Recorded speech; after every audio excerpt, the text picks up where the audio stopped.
지금 대한민국 부동산 시장은 현금 부자들만이 부동산을 구입할 수 있는 시장입니다. Your pretty eyes make me smile and your... 안녕하세요. 뉴욕 뉴저지 변호사이자 다이애나 킴 미국 부동산 연구소 대표 다이애나 킴 변호사입니다. 얼마 전 정부에서 또 다른 대출 규제가 나왔습니다. 새로운 대출 규제에 대한 뉴스 속보가 터진 후 국민들은 혼란스러우며 어쩔 줄 몰라하며 여기저기서 곡소리가 터졌는데요. 제가 자주 들어가는 부동산 커뮤니티 사이트에 들어가 보니 전쟁터보다 더한 아비규환과 혼동 그 자체였습니다. 사람들은 2022년 1월부터 시작될 대출 규제 전에 빨리 대출을 받아놔야 하는 건 아닌지 혼란스러워하며 물음표만 가득한 신호소리만 내질렀습니다. 내년 1월부터 DSR 40%가 적용이 된다고 합니다. 이 말 뜻은 연소득의 40% 이상을 대출 원금과 이자에 갚는 데 사용할 수 없다는 뜻인데요. 정부는 이미 6월부터 1단계 규제를 시작했습니다.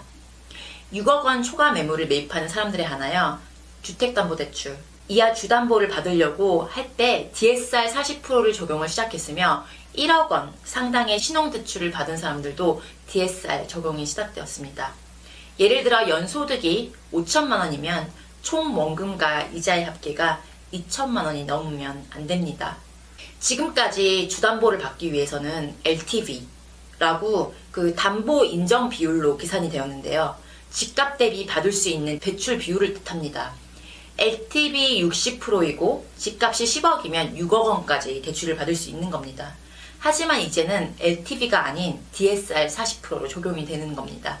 내년 1월부터 총 대출금, 그러니까 신용대출, 주담보, 카드론 등 모든 대출이 2억 원 이상이면 DSR 40%가 적용이 됩니다. 예를 들어 A라는 사람의 연소득이 5천만 원이고 2021년에 5천만 원, 이자 4%의 신용대출을 받았다고 칩시다.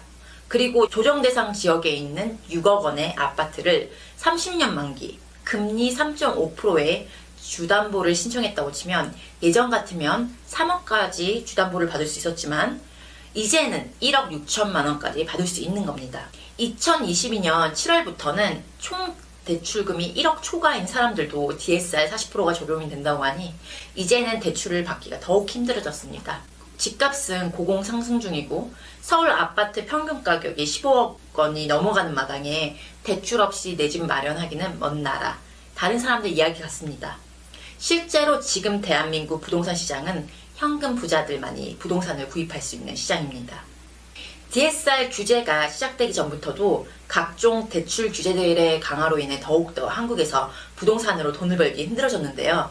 15억 초과 매물들에 한해 주담보 금지에 15억까지 LTV 차등 적용, 예를 들어 9억까지 40%, 9억에서 15억 원 이하는 20%로 주담보를 받을 수 있으며 보유하고 있는 부동산이 9억 초과 매물이면 전세대출이 금지되고 기존 전세대출이 있는데 9억 초과 매물을 구입하면 이미 받아놓은 전세대출을 회수하는 등 규제들로 인해 더욱 숨이 막히는 현실에 갑갑해하는 투자자들이 늘어났습니다.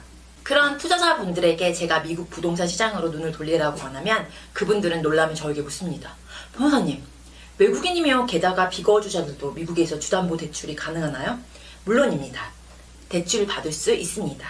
그래서 오늘은 외국인 플러스 비거주자들이 미국에서 대출을 받을 수 있는 방법들을 간단히 알아보고자 합니다.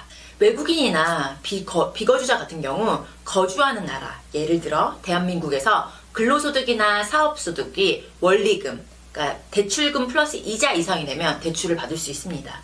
만약 소득을 증명할 수 없다면 제2금융권에서 높은 이자로 대출이 가능합니다.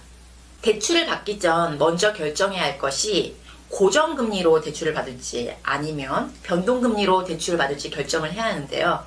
고정금리는 말 그대로 계약기간 동안 같은 이자율이 적용이 되고 요즘같이 3% 정도대로 낮은 금리로 대출을 받을 수 있을 때 고정금리로 대출을 받아서 주택을 구입하는 것도 괜찮은 선택으로 보입니다. 변동금리는 단어 그대로 금리가 변동되는 것을 의미하는데요. 금리가 낮을 때는 원리금도 낮겠지만 높을 때는 그만큼 많이 내야겠네요. 자산 계획하는데 좀 어려울 수 있습니다. 그런데 이 밖에도 하이브리드 상품들도 있습니다. 3일도 있고 5일도 있는데요. 3년이나 5년은 고정금리로 가고 나머지 기간 동안은 변동금리로 가는 것입니다. 이 하이브리드 상품 같은 경우 처음 몇 년, 즉 고정금리가 적용되는 그 기간 동안은 고정금리 상품보다 더 낮은 금리로 대출을 받을 수 있습니다.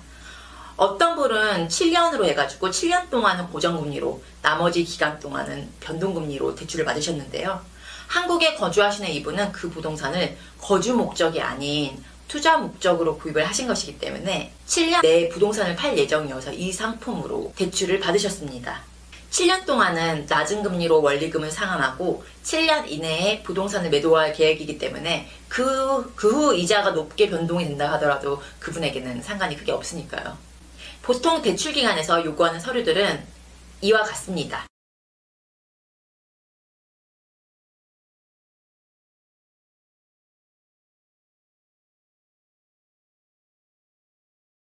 주마다 그리고 기간마다 조건과 요구하는 사항들이 많으니 잘 알아보시고 진행하시길 바랍니다. 첫 번째, 신분증이 있습니다. 여권 같은 걸 요구를 할 수 있고요. 두 번째, 신용등급을 증명할 수 있는 서류가 필요합니다. 국제 신용주사나 은행거래 내역, 아니면 급여명세서, 3년치, 소득세 신고서와 납부계산서 등이 필요합니다. 세 번째, 원리금을 납부할 수 있을지 증명하는 서류가 필요한데요. 최근 2달치 은행 통장 거래 내역 증명서나 부동산을 한국에서 소유하고 있는 경우 등기부등본과 재산세 납부 확인서가 필요합니다. 미국에서는 보통 DTI, 그러니까 Debt to Income Ratio라고 하는데 그걸로 대출을 심사하는데요. DTI는 연소득 대비 대출 상한액을 말합니다. 그러니 만약 매입하는 부동산을 임대한다고 치고 임대료를 포함해 연소득이 높다면 그만큼 대출 조건이 더 유리하겠죠. 이런 이유로 월세가 잘 나가고 월세 금액이 높은 지역에 투자하기를 추천드립니다. 미국에는 몰기지 브로커라고 각각의 클라이언트의 상황에 맞는 대출 상품을 찾아주는 중개업자들이 있습니다. 전문적인 지식을 가진 그분들에게 도움을 받으면 자신의 상황에 맞는 좋은 대출 상품을 찾을 수 있습니다. 또한 미국에서 부동산을 구입하려고 마음을 먹으셨다면 가능한 예산 범위를 체크한 후 어느 지역에 어떤 종류의 주택을 매입할지 결정 후 부동산 중개업자와 변호사를 찾아 도움을 받으셔야 합니다. 그리고 바로 해야 할 일은 사전 융자 승인을 받으시는 일입니다. 어떤 분들은 사전 융자 승인을 받지 않고 먼저 집부터 알아보시는 분들이 있는데 그런 경우 이미 사전 융자를 받은 다른 경쟁자들에게 원하는 집을 빼앗길 수 있습니다. 미국은 한국과 달리 매도자와 거래를 1대1로 하는 게 아니고 매입하고 싶은 부동산을 찾으면 오퍼를 해야 하는데요. 오퍼란 자신의 매입 의사를 매도자에게 보여주는 것입니다. 그래서 소액의 계약금과 함께 초본 계약서를 매도자한테 보내면 매도자가 자신이 원하는 계약서를 조건을 보낸 매입자를 고릅니다. 당연히 매도자 입장에서는 사전 융자 승인이 이미 나 있는 매입자를 선택할 가능성이 크고요. 오늘은 미국의 대출 시스템을 알아보았는데 어떠셨는지 모르겠습니다. 일단 외국인에다가 비거주자인 사람들에게도 대출을 해준다니 놀랍지 않으십니까?